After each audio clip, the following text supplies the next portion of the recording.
अग्रजों को मेरा प्रणाम, अनुजों को मेरा विशेष स्नेह, और जो मेरे समकक्ष भाई हैं मेरे, उनको भी मेरा प्रणिपात। आशा करता हूँ सब कुशल होंगे, आपके घर में भी सब कुशल होंगे। वैसे कोरोना का लॉकडाउन चल रहा है इंडिया में, यद्यपि पूरे वर्ल्ड में चल रहा है लॉकडाउन, तो सब घर पे ही हैं, वो भी पूछने वाली बात नहीं है।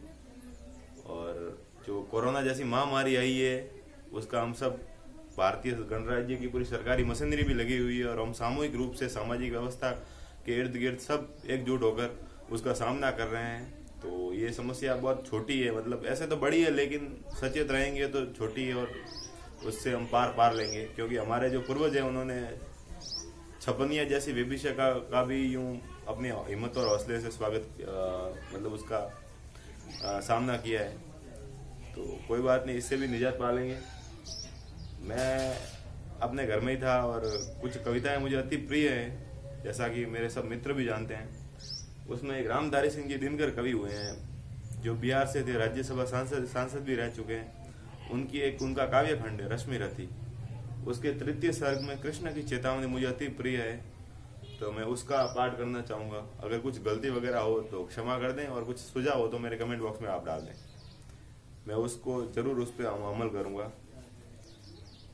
तो ये जो पूरा जो वृतांत है वो श्री कृष्ण, उनका जो पांडवों का अज्ञातवास और जो वनवास पूर्ण हो जाने के बाद जब श्री कृष्ण उसका संदेशा लेकर कौरवों की कुरु सभा में आते हैं और उनसे अनुनय विनय करते हैं कि अगर आधा राज्य ना दो तो केवल 5 गांव ही दे दो, लेकिन फिर भी दुर्योधन नहीं मानता, और उसका जो परिणाम होता है वो आप सबको पता ही है, जग जाहिर है। तो ये कविता कुछ ऐसे शुरू होती है कि हो गया पूर्ण अज्ञातवास पांडव लौटे वन से सहास। हो गया पूर्ण अज्ञातवास पांडव लौटे वन से सहास। पावक में कनक सदृश तप कर वीरत्व लिए कुछ और प्रखर। नस नस में तेज प्रवाह लिए कुछ और नया उत्साह लिए।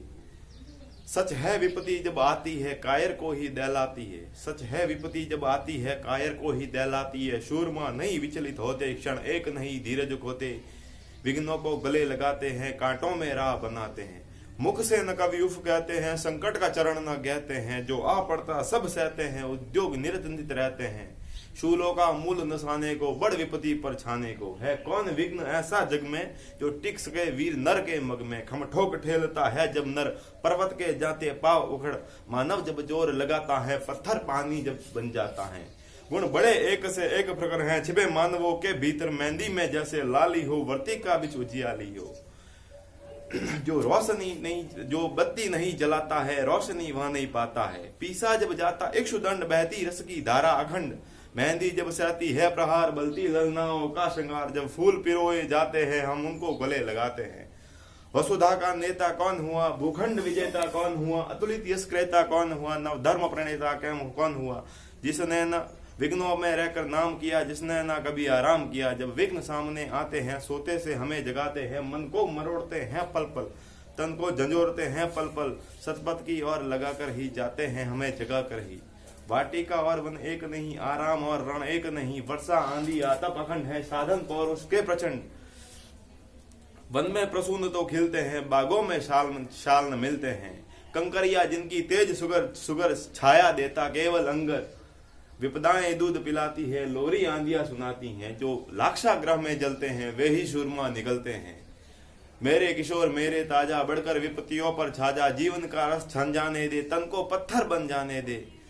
क्या कर सकती चिनकारी है, तू स्वयं तेज भयकारी है। वर्षों तक वन में घूम घूम, बाधा विघ्नों को चूम चूम। सा धूप घाम पानी पत्थर, कुछ पांडव कुछ आए और निखर। सौभाग्य न सब दिन सोता है, देखे आगे क्या होता है। मैत्री की राह बताने को, सबको सुमार्ग पर लाने को। दुर्योधन को समझाने को, भीषण विध्वंस बचाने को। भगवान हस्तिनापुर आए, पांडव का संदेशा लाए। दो न्याय अगर तो आधा दो, दो न्याय अगर तो आधा दो। फिर भी अगर इसमें बाधा हो तो दे दो केवल 5 ग्राम। रख लो अपनी धरती कमाम, हम वही खुशी से खाएंगे। परिजन पर हंसी न उठाएंगे, पर दुर्योधन वह भी दे न सका। आशीष समाज की ले न सका, उल्टे हरि को बांधने चला। जो था साध्य साधने चला। जब नाश मनुष्य पर छाता है, पहले विवेक मर जाता है। हरि ने भीषण हुंकार किया, अपना स्वरूप विस्तार किया। डगमग डगमग दिग्गज डोले, भगवान कुपित होकर बोले। जंजीर बढ़ाकर साध मुझे, हाँ हाँ दुर्योधन बांध मुझे। ये देख पवन मुझ में लय है, ये देख गगन मुझ में लय है, मुझ में विलीन संसार सकल, मुझ में लय है झंकार सकल, अमृतत्व फूलता है मुझ में, संहार झूलता है मुझ में। उद्याचल मेरा दीप्त भाल, भूमंडल वक्षस्थल विशाल, भुज परिधि बंद को घेरे हैं, मैं नाक मेरु पग मेरे हैं। दृग हो तो दृश्य कांड देख, मुझ में सारा ब्रह्मांड देख, चर अचर जीव क्षर अक्षर, नस्वर मनुष्य अपसुर जाति अमर, सतकोटि सूर्य सतकोटि चंद्र, सतकोटि सरित सिंधु सिंधु मंत्र, सतकोटि विष्णु ब्रह्मा महेश, सतकोटि जिष्णु जलपति धनेश, सतकोटि रुद्र सतकोटि काल, सतकोटि दंडहर लोकपाल, जंजीर बढ़ाकर साध इन्हें, हाँ हाँ दुर्योधन बांध इन्हें।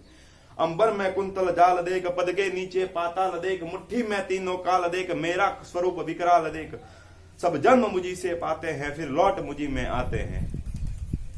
जिह्वा से करती ज्वाला सघन, सांसों में पाता जन्म पवन, मैं पड़ जाती मेरी दृष्टि जदर, हंसने लगती है सृष्टि अदर, जब मैं जबी मूंदता हूं लोचन, छा जाता चारों और मनन।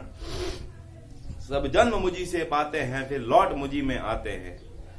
यदि मुझे बांधना चाहे मन तो बांध सारे अनंत गगन, यदि मुझे बांधना चाहे मन तो बांध सारे अनंत गगन, सूने को साध न सकता है वह मुझे बांध कर न कब सकता है।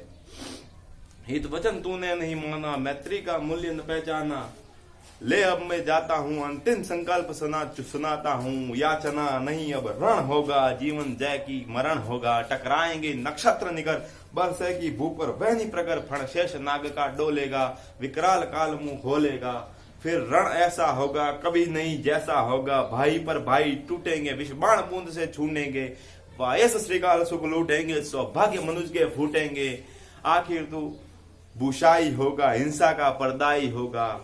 थी सभा सन्न सब लोग डरे, चुप थे या बेहोश पड़े, केवल दो नर न गाते थे, धृतराष्ट्र विदुर सुख पाते थे, कर जोड़ खड़े प्रबुद्धित निर्भय, दोनों पुकार थे जय जय। आप सबका धन्यवाद।